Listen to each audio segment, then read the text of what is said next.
Okay, hi friends. आज मैं आपके लिए लेकर आया हूँ बायोलॉजी की क्लास। बायोलॉजी में कक्षा 11 की क्लास, और कक्षा 11 में हम आपको आज पढ़ाएंगे लाइफ या लिविंग वर्ड्स। तो हम क्या पढ़ने जा रहे हैं आज का हमारा टॉपिक जो होगा वो लिविंग वर्ड्स होगा। ठीक है, क्या होगा? Living words. ध्यान दीजिएगा, थोड़ा सा देखिए, कहने के लिए तो बहुत आसान है, बहुत डिफिकल्ट है, बहुत थोड़ा सा इसको समझने की ज़रूरत है। लेकिन बुक्स में तो तमाम चीज़ें लिखी होती हैं, लेकिन हम लोग उसमें बड़ा कंफ्यूज होते हैं। आज आइए इस सारे कंफ्यूजन को मैं आपके दूर करता हूँ। अब देखिए, इसमें से पढ़ने के लिए आपको मैं कुछ बातें बताऊँगा कैसे आप पढ़ेंगे। तो इसमें देखिए, सबसे पहली बात तो ये है कि जैसे हम इसको स्टार्ट करते हैं, पढ़ना स्टार्ट करते हैं, तो सबसे पहले इसमें से हम लोग जानते हैं इसके कैरेक्टर्स क्या होते हैं। तो सब जानते हैं, ये करते हैं, वो करते हैं, फलान करते हैं, है ना। लेकिन आप यहाँ पे ध्यान से देखिएगा, इसमें से हमें जो पढ़ना होगा सबसे पहले, तो इसमें से ग्रोथ पढ़ेंगे। देखिए, ग्रोथ के बाद दूसरी जो बात आती है रिप्रोडक्शन की आती है। क्या आती है? रिप्रोडक्शन की आती है। और देखिए, तीसरी जो बात आती है इसमें, तो तीसरी बात वो बेटा आती है मेटाबॉलिज्म की, मेटाबॉलिज्म। और इसकी जो चौथी बात आती है कॉन्सेसियस की आती है, कॉन्सेनियस।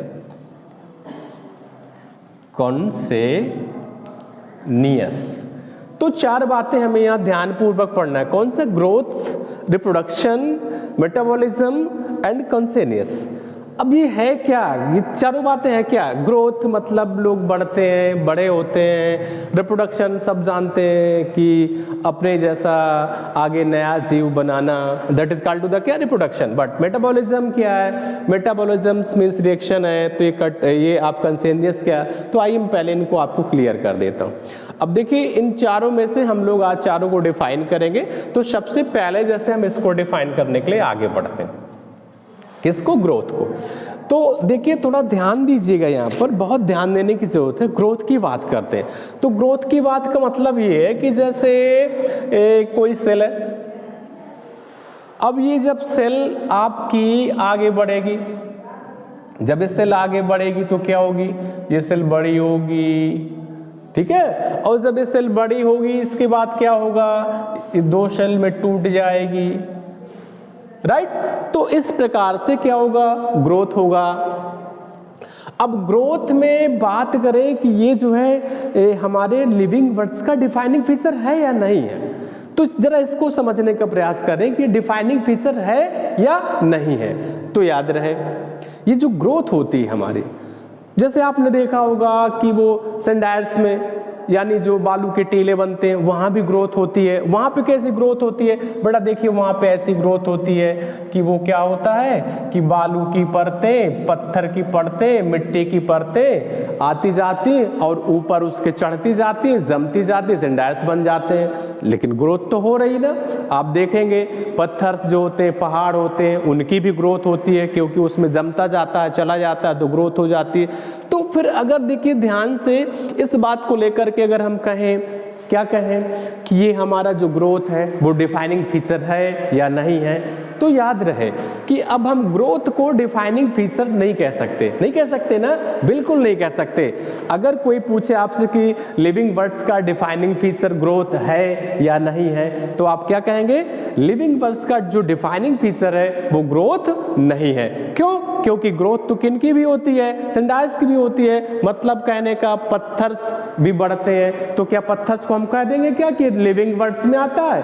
नहीं, पत्थर लिविंग वर्ड्स में नहीं आता है, पहाड़ लिविंग वर्ड्स में नहीं आते। क्यों? क्योंकि बेटा वो निर्जीव होते हैं, इसलिए नहीं आते हैं। तो अगर हम ग्रोथ को डिफाइनिंग फीचर में शामिल करेंगे तो पत्थर भी शामिल हो जाएंगे, जबकि वो निर्जीव हैं। तो फिर लिविंग वर्ड्स का ग्रोथ डिफाइनिंग फीचर्स नहीं हो सकता, ठीक है। तो फिर इसमें हम थोड़ा सा मॉडिफाई कर देते हैं, इसको संशोधन कर देते हैं। देखिए कैसे संशोधन करते हैं। हम यहाँ पे एक शब्द शामिल करेंगे, गौर करिएगा। यहाँ पे हम कह तो सकते हैं इंटरनल ग्रोथ। क्या कहेंगे? Internal growth. इंटरनल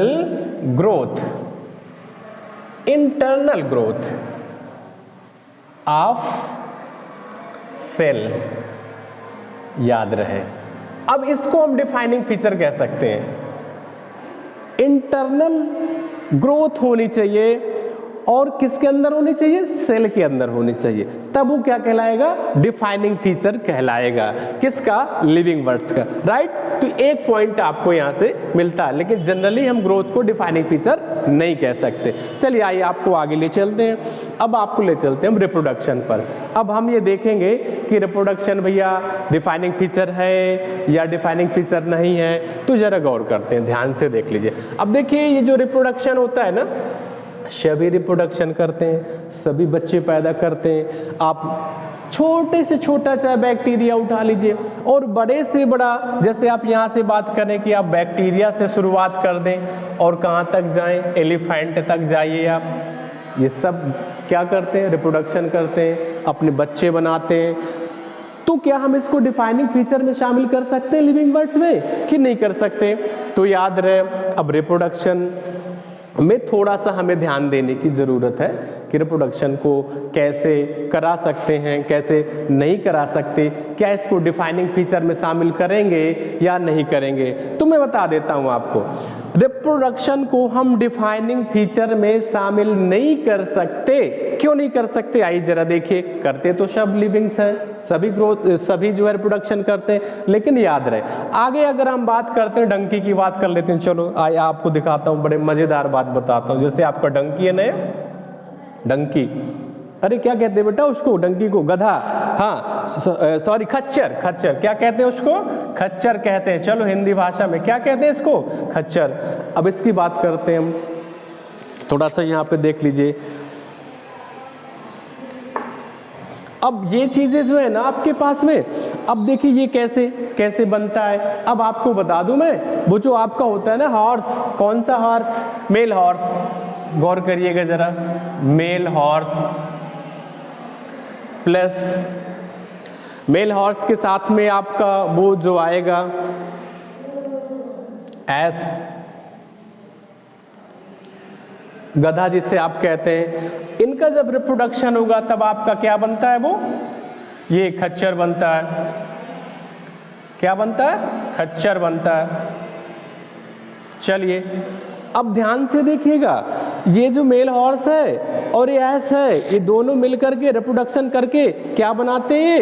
ये खच्चर तैयार करते हैं। अब ये खच्चर जो बनता है ना, ये खच्चर पूरी तरह से स्टेराइल होता है। क्या होता है? स्टेराइल होता है बेटा। अब ये जो स्टेराइल है ना, स्टेराइल का मतलब समझते हैं ना आप लोग, इसमें बच्चे पैदा करने की क्षमता नहीं होती, अर्थात ये कभी बच्चा पैदा नहीं करेंगे। तो क्या बेटा मुझे ये बताओ आप लोग, अगर कोई बच्चा नहीं पैदा कर सकता है तो क्या वो लिविंग बीइंग्स में नहीं है? क्या वो जीव नहीं है? बिल्कुल जीव है। क्या आप उससे जीने का अधिकार छीन लोगे? नहीं छीन सकते ना। तो वो क्या है? वो भी जिएगा, जिंदा रहेगा, लिविंग्स वर्ड्स में आता है, बट बच्चा नहीं पैदा कर सकता। तो अब जरा आप ध्यान से देखिएगा, अगर हम रिप्रोडक्शन को लिविंग वर्ड्स में रखने जा रहे हैं और लिविंग वर्ड्स में रख देंगे, और ये जो आपका ये है ना खच्चर, बच्चा पैदा नहीं करेगा, स्टेराइल है, तो फिर ये दोनों सिमिलरली कैसे हो सकती? नहीं हो सकती ना।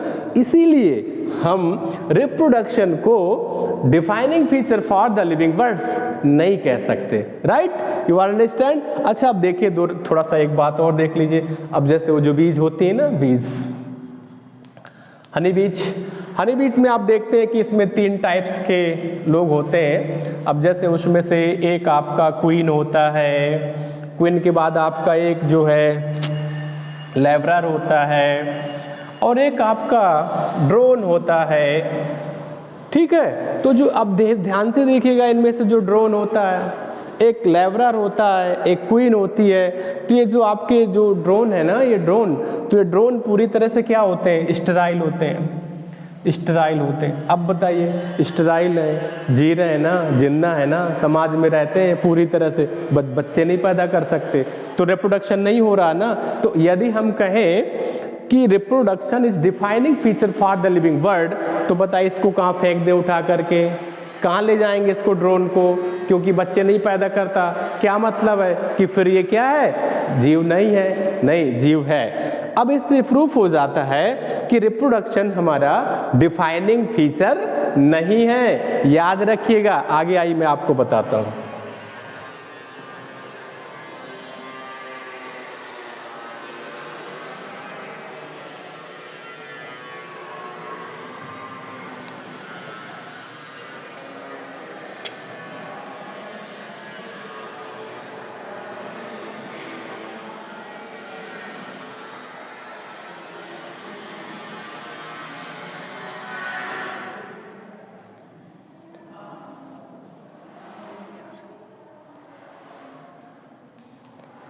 राइट, रिप्रोडक्शन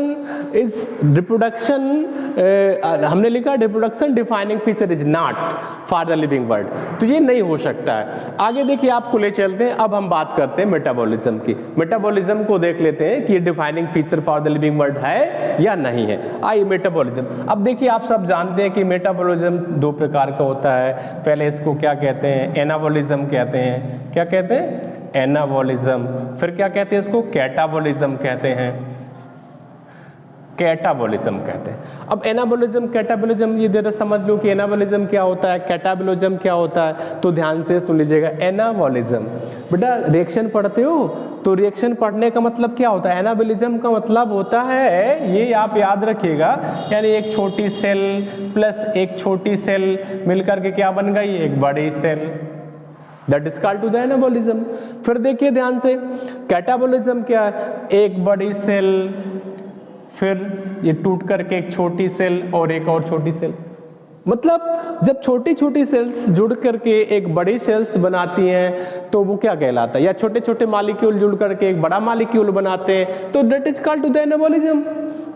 जब एक कोई बड़ा सेल्स या बड़ा मॉलिक्यूल छोटे छोटे सेल्स या छोटे छोटे मॉलिक्यूल में टूट जाता है तो वो कहलाता क्या है, that is called to the catabolism. और दोनों को सम्मिलित रूप से क्या कहते हैं, metabolism.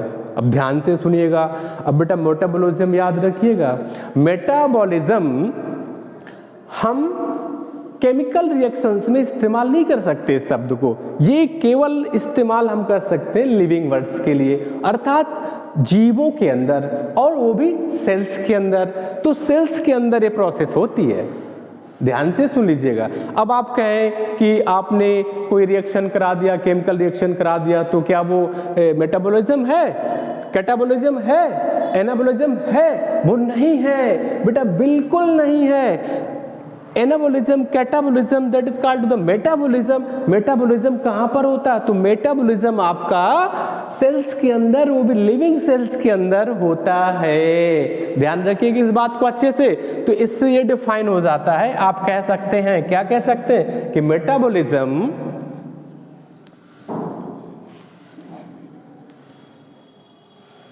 Is a defining feature of the living words, right? तो ये ध्यान रखिएगा। अब देखिए इन तीन में से अभी तक हमको मिला कि मेटाबॉलिज्म एक डिफाइनिंग फीचर है, जबकि ऊपर वाले दोनों क्या हैं, डिफाइनिंग फीचर नहीं है। अब हम बात करते कंसेनियस की, कंसेनियस की। अब इसकी जरा बात करिए, व्हाट इज दिस, ये क्या है, हम बताते हैं क्या है। ये कंसेनियस जो आपका होता है ना, ये यूं कहिए आपके रिसेप्टर, यानी कि ग्रहण करने वाला। अब ग्रहण करने वाला का मतलब क्या है, अब जैसे आपको कोई एक थप्पड़ मार देगा तो आप क्या करोगे बेटा, बताओ मुझे। आपको पता चला ना कि आपको थप्पड़ लगा, और जब आपको थप्पड़ लगा मतलब आपको पता चला, यही तो कंसेनियस है, यही तो है संवेदनाग्राही, संवेदनाओं को जो ग्रहण करे। अच्छा याद रहे, ये जीवों में भी होता है और पौधों में भी होता है, तो पौधे भी बेटा लिविंग्स में आते हैं, राइट? तो ये आपका जो कंसेनियस है ये भी करेक्टर है, जैसे पौधे। अब आप कहोगे पौधों में कैसे कंसेनियस है, उनको तो हम मारते हैं, कुछ नहीं बोलते। नहीं बेटा, बोलते हैं वो, आपको पता नहीं चलता, आपकी भाषा में नहीं बोलते, ठीक है? उनका अपना एक करेक्टर है, उनको पता चलता है, जब आप उनके साथ छेड़खानी करते हो उनको पता चलता है, अर्थात उनमें भी संवेदनाग्राही का पूरा रिसेप्टर्स पाया जाता है। इसलिए इसको ध्यान रखें, जो कंसेनियस होता है ये क्या होता है, ये भी आपका लिविंग वर्ड्स का डिफाइनिंग फीचर है, तो इसे भी हम क्या कहेंगे, defining feature.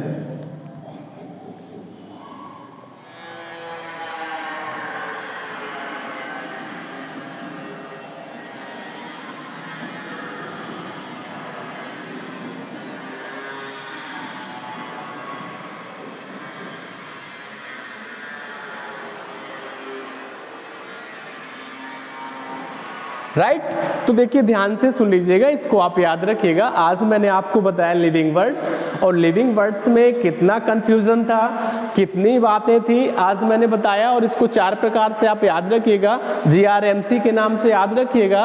Growth, reproduction, metabolism, consciousness. मैंने बताया ग्रोथ में ग्रोथ डिफाइनिंग फीचर नहीं, लास्ट में कंक्लूजन ये निकल करके आता है कि ग्रोथ डिफाइनिंग फीचर नहीं है फॉर द लिविंग वर्ड्स।